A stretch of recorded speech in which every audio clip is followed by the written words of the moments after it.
Tehachapi time, Kibaj Maya Costa today. Maya, how are you? I'm well. How are you? Doing very good. Today, we're very fortunate because we get to bring in, talk about our recreation and parks and all the fun activities that take place here in Tehachapi. Our guest today, Brenda Gonzalez, Sarai Diaz from TVRPD. Brenda, Sarai, welcome. Thank you. Thank you for having us. And Brenda, this is a return for you, and Sarai, this is a first time to the podcast. Yeah, it's my first time for sure. So we've got lots of things to talk about because it's been a few months since we've had you guys on to talk about programs, events, and things. So here we are in early 2024. Brenda, you guys have a whole calendar of things that TVRPD has planned for the community. Yes, that is correct. The one event we have coming up is next week. We have our first polar plunge. It will be on President's Day, so it is named Presidential Polar Plunge. Again, that will be this coming Monday on February 19th. We will start at 9 a.m. And we invite the whole community. It is a free event, and it is for ages 10 and older. So we have two options. You can come and join us and jump into our pool that will be under 50 degrees, so anywhere between 45 and 50. It is forecasted to rain, so hopefully that goes away. But you would jump into our pool and you have the option to swim 25 yards. So that would be from one end to the pool to the other. Of course, for children or anyone who's not comfortable with that, they can jump in and get out of the pool if they choose. The other thing we'll be offering is we will have Sierra Torres, who would be walking you through the benefits of a polar plunge. So she will talk about that prior to entering the pool, and then she will walk you through it, breathing techniques and everything else that comes along with that during your entrance into the pool and while you're in the pool. And that is such I don't want to call it a trending thing, but it's a healthy thing that I see a lot. If you're on Instagram or TikTok, you're constantly seeing people doing these ice plunges. Yes. And that's very healthy. So you guys are going to be able to talk more about that, the health benefits. Yes.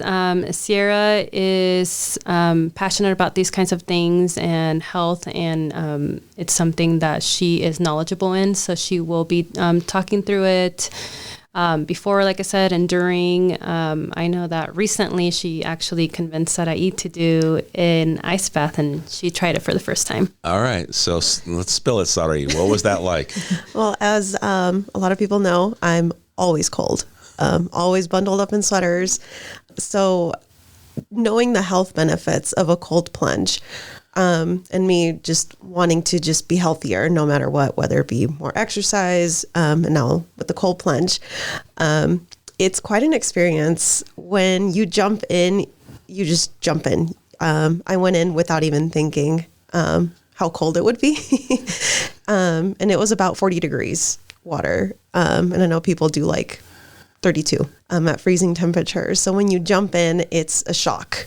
So for me, it was the cold went from my feet all the way to my head. And I stopped kind of thinking of my breathing because I was just, just so cold. So luckily Sarah was right next to me. And she will be doing this at the Polar Plunge too, doing breathing exercises. So you just remember to just breathe in, breathe out, smell the flowers, blow the candles. So I stayed there about 2 minutes, which is recommended for when you just begin. And when you get out, it feels like needles touching you. But as you dry off, carefully, because your skin feels really, really rough. So as you dry off, you start warming up. Throughout the rest of the day, you are warming up. And to be honest, I felt more awake than my usual day when I have a cup of coffee or two. So you're more alert, you're more active, you're happier. Just, I think it's also the sense of knowing, wow, I did it. I went into a cold pool without even thinking, and I was able to overcome it. So I've been doing it ever since. So my time's a little bit longer, and you just feel the same. You just feel more better about yourself. So you've continued. Yeah. All right. So how often do you try and do this? Once or twice a week. Okay. It's difficult on my end, but I try to just once or twice, depending on my schedule. Yeah. Maya, are you in? I'm willing to try. Yes, I need to set up like a kiddie pool in my backyard or something, and I'm all in. I don't. You got to head over to the Presidential Polar that Plunge. too, yes, Okay, absolutely. Dynatatorium. It'll be like I think you said like 45 to 50 degrees. Correct. So not quite the ice cube or ice chipping level of 32, but it's a great kind of probably a perfect starter. Correct. Yeah, and then as soon as you're describing it, sorry, and what you're going through, and I think back to looking at some professional sports, and then post workouts, you'll see a lot of professional athletes take that polar plunge, if you will, that ice tub regiment part of calming the body down, following a tremendous workout. Yeah. So just spilling one benefit is it's supposed to help muscle recovery at a much faster pace. So a lot of people, because they're working out and whatnot, they're super hot. They then go cold plunge to kind of ease the muscles. Another, I guess, faster technique is going into a sauna for 20 minutes and then going to cold plunge. Sierra will explain a lot more, but it does help with the muscle recovery when you're going from exercising or sauna to a cold plunge. It reduces the inflammation in the body. Yeah. And I know that for me, myself, I've gone through a couple of surgeries, and one of the things that surgeons always are talking about is reducing inflammation, and they'll give you ice treatments, to isolate around that part of the body. But here, it's the entire body that gets to absorb that and take that in. Yeah, for sure. All right. And it's absolutely free of charge. Correct. We will be offering a free hot chocolate and coffee afterwards. So while supplies last, and that is thanks to Starbucks, who is making that donation. Very nice. And it's ages 10 and up. Yes. All right. So I know that it seems like always on January 1st is a traditional, let's do that polar plunge. You'll see folks on the East Coast, go run into the ocean and then run right back out. Yeah. But this is going to be neat. I'm glad this is the first time you guys have done it. Correct. Yes. Yeah. So very cool. All right. And then as far as the pool season, you guys have more things related because this is kind of a kickoff, but you're kind of looking towards the summer pool season, and there's things that you guys need to do. Correct. So our pool typically opens in the beginning of April. So this year will be April 8th. It is on a modified schedule compared to our summer schedule. So first off, we need to get all the lifeguards. We are always in need of lifeguards. We do have some returning. The more lifeguards we have, the more flexibility we have as to what we can offer during the summer. So on March 1st through 3rd, we're offering our first lifeguard certification class. So it is a 3-day course. And it gives, if you pass everything, it gives you a 2-year certification. And then we will be hiring after that. I mean, the completion of the course does not guarantee employment, and just because you're taking the course does not mean that we expect you to apply for us. We do have people who come out, take the course, and work for Bear Valley or for Stallion Springs, or sometimes just because they want to take it. So again, it's offered to anyone. You don't have to apply with us. And we will offer a second one in May. So in the beginning of May will be our second course. There will also be a recertification course. So anyone who is due for recertification before theirs expires, that is a 1-day course.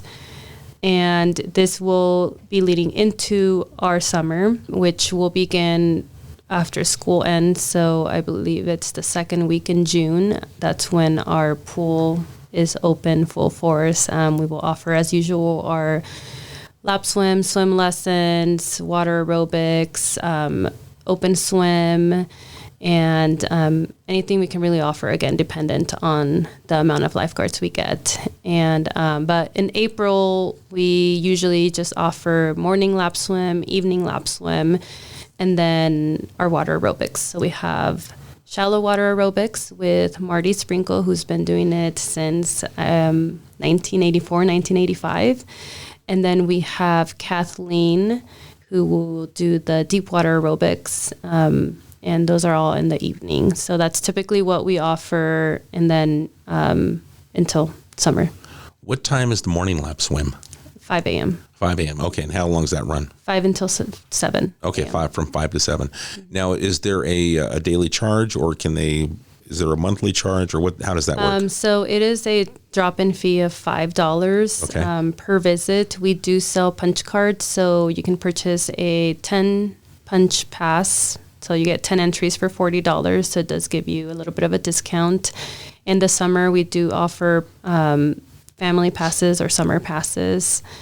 But yeah, it's $5 or $40 for a punch card. And if you want the punch card, do you need to go to the rec office at West Park? You can purchase it there, or you can purchase it directly at the pool. Okay, perfect. And the nice thing is with that punch card, it drops it from $5 a visit to $4 a visit. Correct. Okay. I know I used to take advantage of that down in the Antelope Valley when I used to do triathlons, and that seems like a lifetime ago, probably was. But there's nothing like that morning lap swim. Getting out there and just getting that workout in before you start your work day. It just feels so good.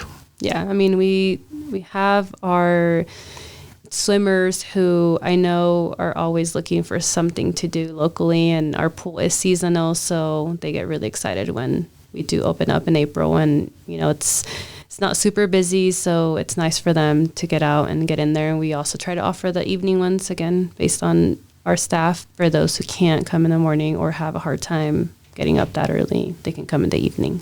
Excellent. There's nothing like that morning swim, though. I'll tell you. And I know that Council Member Pogancourt is a regular swimmer, and that's a part of her health regimen, is making sure she's swimming on a regular basis. Yeah, and I know she attends the water aerobics. I've seen her there for that as well. So. Yeah, she loves the aquatic, but that's a part of her background in being a retired phys ed teacher and making sure that she enjoys the recreation that we have to offer. So, and now let me kind of shift over to some of the youth programs, because I know my grandson right now is wrapping up playing youth basketball, loving every minute of it. And it's just fun to watch. He plays in the 6-year-old age group, and it just has a blast.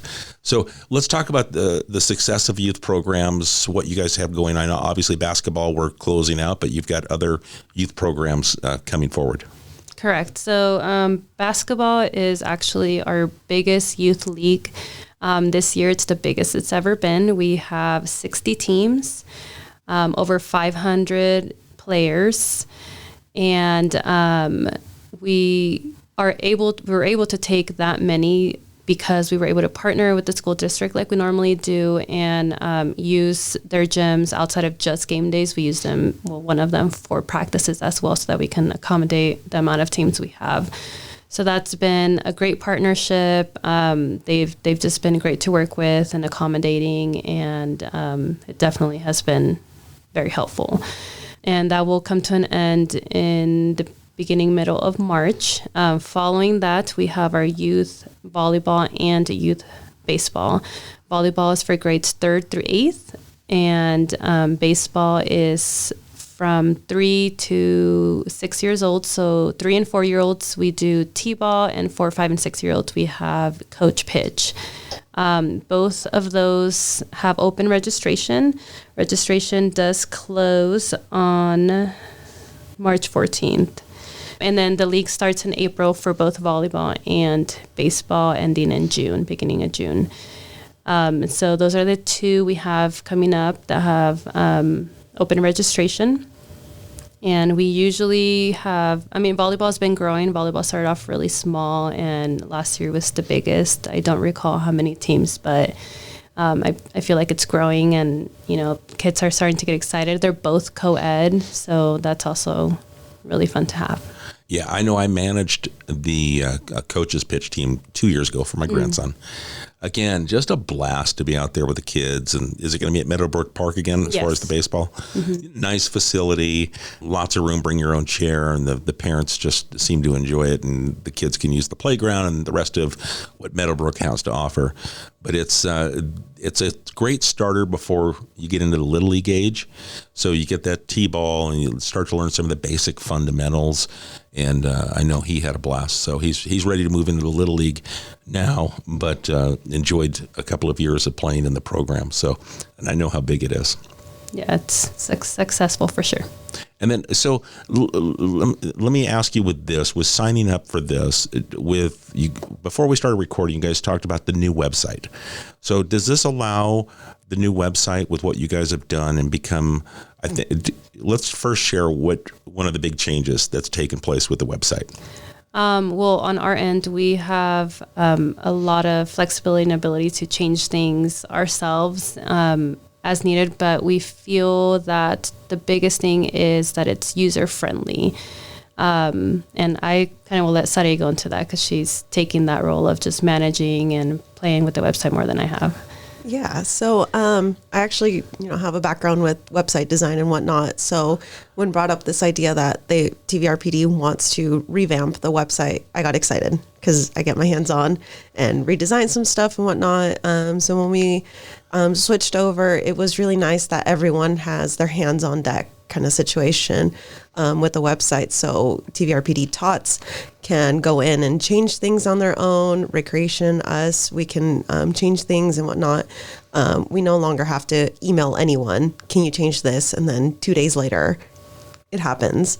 So that's like our biggest thing is just changing things on the go kind of situation. So right now, as we're gearing up for all these new events, adding them in, changing the pictures, the descriptions, the dates and all that stuff. It's been really fun to do all that stuff. So, and not only that, with that change, we implemented a calendar on there. So it's like your one-stop shop, quote unquote, to see all our events that are coming up. So you'll see the Easter stuff, the polar plunge, when registration opens, when adventure camp registration opens. So it's very user-friendly to just have someone with kids and just managing a lot of stuff. They can just go onto our calendar and see what's going on, and then they just click on it and it'll redirect them to where they need to go. And what about the mobile aspect? It's super easy. It mimics what you see on a desktop, so you can still register, see the calendar, go on our social media links, register to be a volunteer, and just so much to it. So I can use my phone one stop, because everyone's got a phone now. Yeah. Right? I mean, and I try to do almost my entire life through the phone. And I don't even use the desktop at home anymore. Everything has got to be mobile friendly. So this is mobile friendly. It makes it very easy for people to register for themselves, their kids, whatever the program is, get information. Yeah, definitely. So as we talked about before recording as well, just our new registration system also is mobile friendly too. So it creates a lot less hassle. And I've implemented on our Instagram a Linktree link. So not only does it redirect you to our website, if you open it, it redirects you directly to registering for youth baseball or volleyball or seeing the fishing derby, whatever event we have coming up. It's directly on there and erasing kind of like the middleman from social media to where you need to go. Well, while you let's mention the website address. Where do we want to send people? TVRPD.org. Okay. And then social medias? It will be, for social media, it's just Tehachapi Valley Recreation and Parks District. And for Instagram, it's TEH_rec_park. Okay, perfect. Good. One big thing that we did add, I guess, to our website, well, that we have the ability to do is implement forms online. So we now have an application that can be done online through our website. So you can go in there, plug in all your information like you would on a physical application and submit it, and it will email that application to the appropriate department. So the first trial is our summer adventure camp. That is obviously in the summer. It starts the week after school ends. And we get a lot of applications early on, so we've gotten plenty. So Sarai, you're already taking them now? Yeah. Okay. Sarai started that application on our website, and we've gotten so many applications already, and it's so much more friendly, I feel like, because we do get a lot of kids, teenagers that apply. It's so convenient instead of them having to come in and fill it out or take it home. And, if it's their first job, they're not sure how to fill out the application, they will get their parents' help. So I think it's a great addition to our website, and it makes it easier for everybody. So, and we hope to be able to do that more with things like volunteers, just really anything where it's more convenient. Convenience is everything. Yes. Maya, we talk about this all the time, is you have to be consistent, but you also have to make it convenient for the community. Yeah. And the easier you make it, the more participation that you end up getting. That's what we see. Oh, yeah.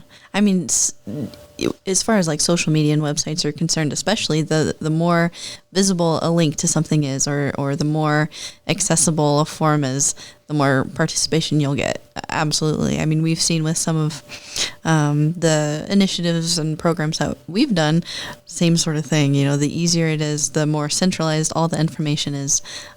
People are going to be more willing to partake and not get frustrated by like, I don't want to, print out the paper and take it in or whatever it may be. So yeah, we were a little antiquated in some of the things that we did in the past, job applications and things like that. And we've kind of really, in the last year or two, kind of modernized the way we do things here at the city. And we start looking at, the way we communicate in things, we get out in front, and then we realized there were some things we were leaving behind.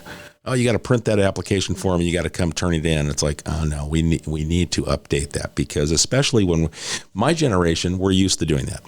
Your generation, you guys are all similar in age. You guys are used to being able to do things electronically. And that's the way you want it. You would prefer it.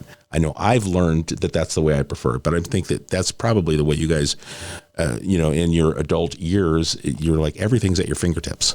And it should be. It should be made easy so people can, complete the process very quickly. Otherwise, you get, for me, as Maya knows, shiny object, I get distracted and I forget and I don't go back and complete it if you make it a little bit more difficult to complete. But it makes things streamlined for the, like us or the organizer as well. You don't have to go through and manually, enter all the information that you might get from some sort of paper copy of something. You can use all sorts of online forms and Excel sheets and everything. So the whole process is just a lot easier thanks to technology. Yeah, so it's good to hear that you guys have got everything updated. It's much more user friendly, and you'll definitely, if you're already seeing applications come in for your summer programs, that's a big deal. Oh yeah. So we've got, March is right around the corner. Easter takes place in March. Yep. And you guys have a traditional event that takes place every Easter. Yep. So we have our annual Easter egg hunt happening again this time in March. So earlier time. It'll be happening March 30th. And we'll just be having a whole bunch of eggs spread out everywhere. We do have 4 age divisions. It'll be ages 0 to 2, 3 to 4, 5 and 6, and then 7 through 10 years old. So they'll all be in different parts of our West Park, and they'll be able to collect some eggs, and we're planning some activities to do before and after. That'll be all Easter related, all fun, all family fun. So just a nice, morning Saturday. So just picture it. We have our spring weather, the trees are blooming, kids are running around collecting Easter eggs, parents are having fun. So it's just a really nice way to actually kick off the spring season. So we're very excited to be starting that. And is that going to be the Saturday before? Yeah. Okay, so Saturday, March 30th, that's the day before Easter. Yes. And at West Park. Do you have to register? Or is it just come on in? It's free to the public. There's no registration needed. You just show up. And it is, like she mentioned, age division. So we purchase thousands of eggs. So at minimum, 1,000 Easter eggs per division. And then there are 3 golden eggs for each division. And if they find the golden egg, they turn it in and they get to pick a prize. So we purchase prizes based on their age.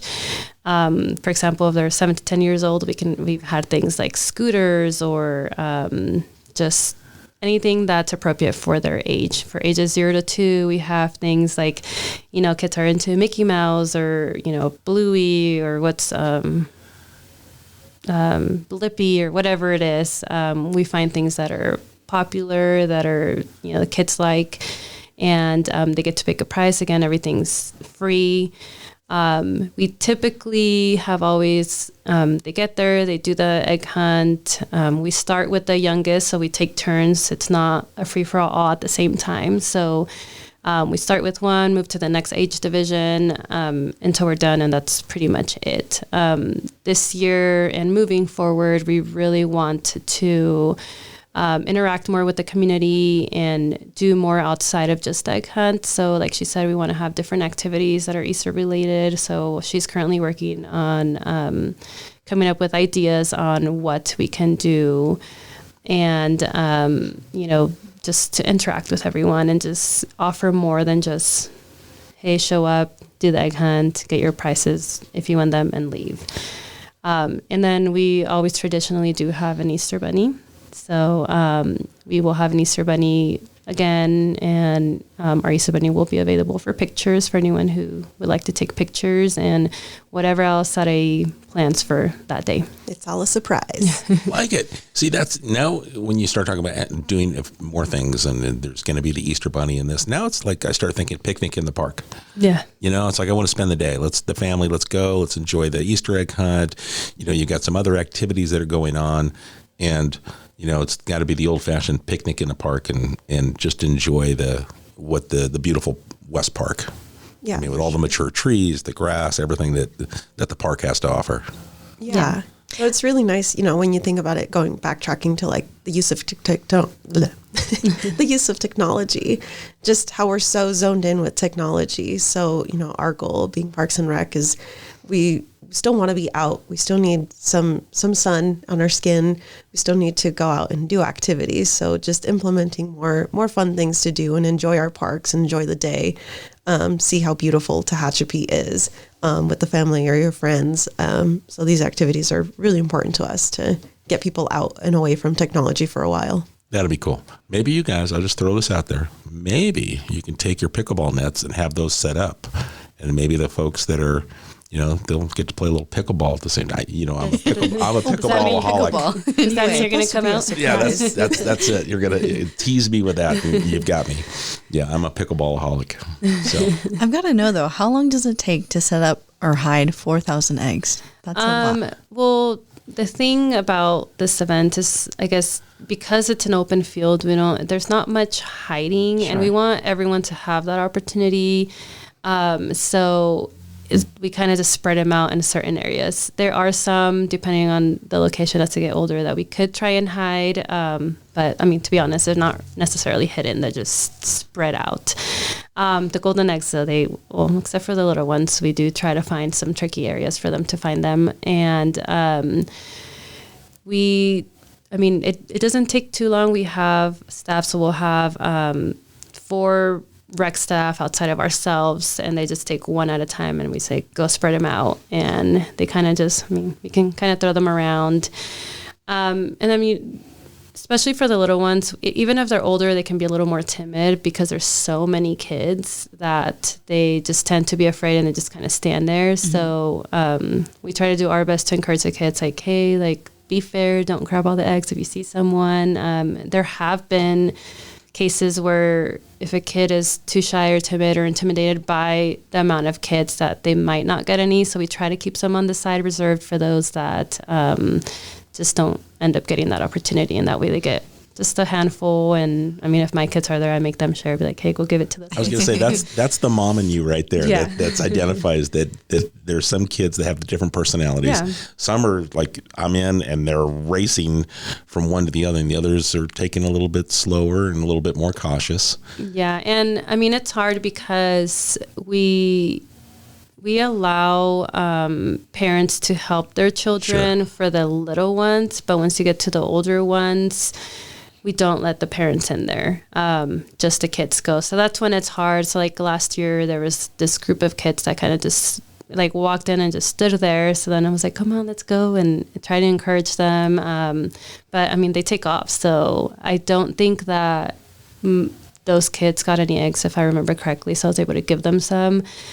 But I personally love working with children, so that's I love that kind of stuff. So, but yeah, you will have the different kids. I mean, I was standing there going over the rules and expectations and just make sure they don't trample on each other and, that they're fair and kind. And there's a kid that's like, okay, you're talking too much. Can we just go? I'm like, no, you need to know the rules.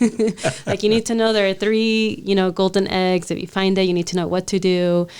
But yeah, they get really excited. And it's really, really fun watching them just go out there and just be happy, and then afterwards open their eggs. So again, I think that expanding from that and adding more, it's only going to make it better, and it's really going to put out there the purpose of why we do this. And it's not just, it is to give them eggs, but there's more to it than just that, and there's more that we can do, and that's what we're going to do. And then now I know, Sarai, you're the newest member of the department. Yes. And you bring a different side with your social media skills and creating videos. And I love the time-lapse video you did for the polar plunge, watching the pool fill up and that anticipation. So now you're bringing another kind of a different vibe to the social media at TVRPD. So what's been kind of the early on concept that you've tried to approach? Having fun. We like TVRPD used to just promote events. But what happens behind the scenes? More. The ultimate goal is to bring in more engagement, bring in more people to talk about TVRPD or just comment how cool and whatnot. So with like our polar plunge, as silly as it sounds, but just comment below a water drop and to see if you're coming, and people do it. So it's just providing more fun to the community, and just being more informational, having more fun with the pool. Unfortunately, got dark, so the time lapse, got super dark. But just seeing what goes on with TVRPD, we're not just the little office and then the parks. Go ahead, go do what you want to do. More engagement, what's available at the park. I recently posted when I was at Central Park, a guy walking his dog and the dog having fun with other people that were just sitting there enjoying the day. So seeing that you can walk your dog in there and have fun, and just how much happier the dog was after a little walk there. So just providing more fun things, more engaging things, more community oriented stuff that TVRPD does, and seeing it on social media. And people, I've gotten the compliments, I've seen the negative stuff too, but any publicity is good publicity, is what I saw from marketing. So you just bring it in, you learn from it, and you take new stuff out. So it's been really fun creating videos and doing other posts that the people can see. Well, no matter what you do, not everyone likes and loves, but you put eyes on. And that's the key, is putting eyes on things. That's the one thing with Maya and I. We go through our social media and we look at it, and it's like we'll have people that, have different types of commentary. As you said, some positive, some negative, some neutral, some that don't even connect to what the post is about. But it's that engagement. You're getting people to talk and engage on the post, and then they get exposed to the information that you're wanting to share. That's the ultimate goal. Yeah, so definitely. Yeah. So I've noticed the change and the style that you're bringing to it, and appreciate it. And I know I've mentioned, we've had, since Maya's come on board, we've had a change in the way we do things too. So that style and change, and I get that feedback, and it's like, it's good. It's good to have new energy that you bring to something, because I think that kind of pumps fresh air into everybody. So anyway, I want to keep moving. I know we've got some other things that are coming up. The fishing derby. This is one of the highlights every year that people look forward to. What can you tease us with? So our fishing derby is on May 18th. And as usual, it starts at 6 a.m, ends at 1. And last year was our first year bringing it back after years of it just going away. Last year, Taylor, who runs Bright Lake, and she does an excellent job. She's done a lot of upgrades out there, and she's really honed into that fishing community, what these people want, what they need, what we can do. So she started planning last year, and we were expecting 100 to 200 people. We weren't expecting much, and it really blew our minds, and we were not prepared for the amount of participation we got. I believe it was close to 500, and it was still amazing. Like I said, we weren't expecting it, so there were little things that we will be more prepared for this year. But we're excited. It's all I believe all sites are booked for the exception of 3 dry sites. But that weekend that's for camping. Correct. Right, for okay. Camping is booked. So we are expecting at least 500 people if it's anything like last year. And, yeah, we're really excited, and she's working really hard on planning that. And hopefully she can join us next time to expand on all those details. And you're going to do, just if we can, you're going to plant fish before the Derby. Correct. Are we planting trout?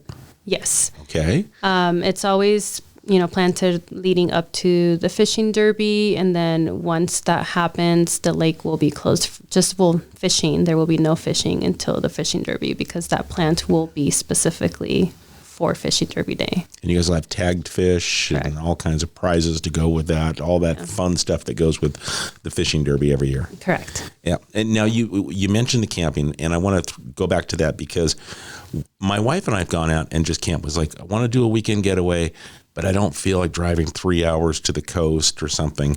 And we've reserved spaces there, taken our trailer out, and just, it's like being in another, even though we live here in Tehachapi, getting to camp there at Bright Lake, waking up, watching the sunrise over the lake. It's just beautiful, just that entire setting. And it's something that's here. It's kind of like a hidden secret, if you will. And a lot of locals don't even kind of flutter through their mind. But I think you should open up and think about, if you're a camper, you might want to take the kids out, but you don't want to invest in 3 to 6 hours of driving for the weekend. This is a great hidden gem. Oh, for sure. I mean, we get a lot of people out there. And I know that last year we attended what they call the RV show. I'm sure there's a bigger name to it. I don't recall. But Bright Lake typically goes. They will be going this year. It's the weekend of March 16th. And but just to go back to last year, I did go out there with Taylor and Bright Lake staff, and it was interesting because we were out there obviously promoting Bright Lake, but our fishing derby as well. And we had a lot of people that either said they hadn't been there in years, or they had no idea where it was, or, just really knew much. And we did get some attraction there just by being present and talking about it, or people that said they hadn't been there for years because for whatever reason they weren't fans. And we were able to share we've done a lot of upgrades. There's been a lot of change, and, and I believe we got quite a few people that because of that said they were going to come and see our lake, or were interested in the fishing derby. So that was a great little outreach. It takes place in Bakersfield. So, but yeah, it was really interesting to talk to people. Yeah, it's definitely one of those kind of secrets. Maya, have you ever been out to Bright Lake? I have not, but I'm being convinced. You'll like it because of the hiking that's available too. So there's lots to do. But you guys also have you can get the day pass at the gate. Mm-hmm. You've got day pass entry. So yes. And if people want to camp, do they go to TVRPD.org, or what's to be able to reserve camping spaces? So reservations are available over the phone. They would have to call the lake directly, and they have a separate system specifically for camping. Okay. And so they would reserve it over the phone, or they can visit the booth. The booth is open from 10:30 to 4:30 every day, all 7 days of the week. But as far as the gate for the entrance, it is a $5 entry fee per vehicle. It's a pay arm, so it has a little machine you can use your card or cash. And but there are, I believe, year passes. I'm not sure what the cost is that we do sell, but that is available. But for fishing derby, if you purchase your registration to attend the derby, you don't have to pay at the pay arm. That will be your way in. Very nice. Okay. What other things would you guys like to talk about that we haven't touched on? Well, everyone loves movies in the park, and we're happy to say that we're bringing that back again this year. It will be happening more mid-June. We're beginning mid-June and ending in August, so we'll be having a good movie selection for that. We're still in the process of selecting. We got our catalog in. A lot of good movies came out, so we're all taking votes here and there and choosing which movie is going to be the best to display at movies in the park. And on top of that, again, just like the Easter egg hunt, we want to add in activities, whether it be like movie trivia quizzes that you get prizes out of, or just having different booths from different people. We're still trying to work out the details on that, but it'll be more than just movies in the park with some additional activities. Which park are we going to use this year? It'll be at Meadowbrook Park. Okay, great. Yeah. All right. Now, are we going to do some 5Ks? Or we have any kind of, the running events? Yeah, so we have our annual All-American 5K, which takes place on 4th of July. And registration will open soon in the next month or so. And then we also have our annual Mountain Gallop 5K, which is in conjunction with Mountain Festival. Yeah, so it'll be that same weekend, that Saturday. And our last one is always the Turkey Trot, which, while we're on the topic, it's at Bright Lake. That one's more for fun. We don't chip time or anything like that. But, they all come with something. Our All-American and our Mountain Gallop, you receive an event shirt with your registration. It is chip timed. For the All-American, we do partner with the Warriors Boosters, who does the pancake breakfast. So part of the registration is that you do receive a ticket for the pancake breakfast following the run. And then for our Turkey Trot, we do hot chocolate. So it's our hot chocolate Turkey Trot. So they get a mug. Last year we did a travel mug, and then you get free hot chocolate. Very nice. Now, there's another event that's coming up that this is probably down your alley. Okay. Brews in the Park. Brews on the Mountain. Brews on the Mountain. Yeah. Sorry. Okay. So Brews on the Mountain in a park? Yeah. Okay. It is at the park. So we would like everyone to save the date for our 3rd annual Brews on the Mountain. We did have, technically the 3rd one would have been last year, but unfortunately we did have to cancel it. So that will take place on September 21st. And we have as many breweries as we can get. We focus on bringing in our local breweries. So we're working and partnering with, and then food vendors, live music, games. And once again, we're trying to really expand on that event as well and make some changes or add things and just make it better. With registration, it includes a keepsake tasting glass, and then for general, and then for VIP, in addition to that, you do get an event shirt. And event shirts are available for purchase as well. But in the past years, we've gotten up to about average 13 breweries to attend, and it's pretty much unlimited tastings as long as supplies last. And again, food vendors, we try to keep it local if we can, but we try to have at least 3 different varieties of food.